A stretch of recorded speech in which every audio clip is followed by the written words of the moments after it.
Jeff, I learned, was a regular. He opened the door, wafting marijuana smoke and Nelly music into the hallway. He stopped and stared at me, blinking stupidly. "Hi," I said brightly, though not entirely able to suppress a sarcastic undertone. "I'm Mason's tutor. Ready for chemistry prep?" I continued to stand there with my pasted-on smile while he looked down the hall in both directions and then beckoned me in. He shut the door. "You're not Joe," he drawled, not in a southern way, just a lazy way. Jeff was wearing boxer shorts that were hitting the danger zone in terms of looseness, a white tank, and a pristine Lakers hat. His body lived in that middle ground of sturdy, beefy, stocky, all those adjectives that sounded way worse when applied to girls. He also had a really stupid-looking face. "No, I'm not," I said, looking for a clean spot to sit and eventually perching on the windowsill. "I'm Kendall." "But you're still—" Jeff struggled to find the question. "Mason's still— you have—" "Yes, I have your doses," I broke in. "Mason gave them to me, and I'm bringing them to you, not Joe." Jeff looked relieved. "Oh, okay, cool." I swung the bag around to my front, unzipped it, and pulled out the doses. "That'll be 60 even," I said. He fumbled at his hip and then seemed to realize that he wasn't wearing any pants. I rolled my eyes, thereby spotting a full-to-bursting, expensive-looking leather wallet on the desk to my left.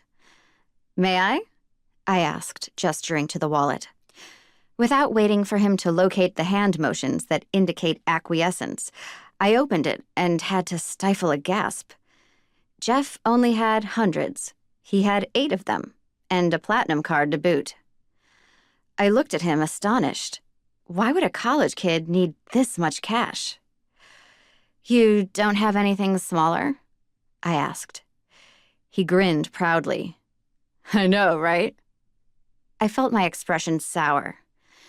"No, seriously, I don't have change. I'm not pizza delivery." Jeff seemed more relaxed now that I'd seen his money. He kicked a pile of clothing off his bed, showing surprising aerobic ability, and crashed onto it, reaching behind the headboard for a pair of jeans. He handed me a crumpled fold of 20s. "Thanks," I said, quickly counting the bills. It was all there. I stuck the wad in my back pocket and pulled my bio textbook out of my bag. "What are you doing?" I looked up at him, surprised. "My homework."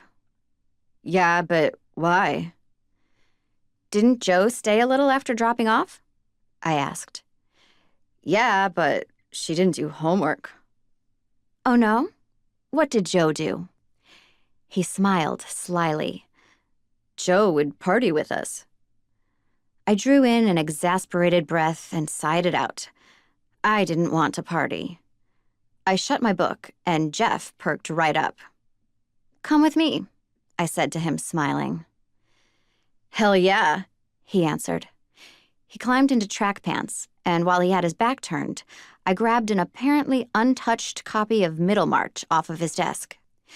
Jeff followed me down the hall and kept going toward the elevator for a few steps before realizing I had stopped in the common room and was settling into the couch with my textbook.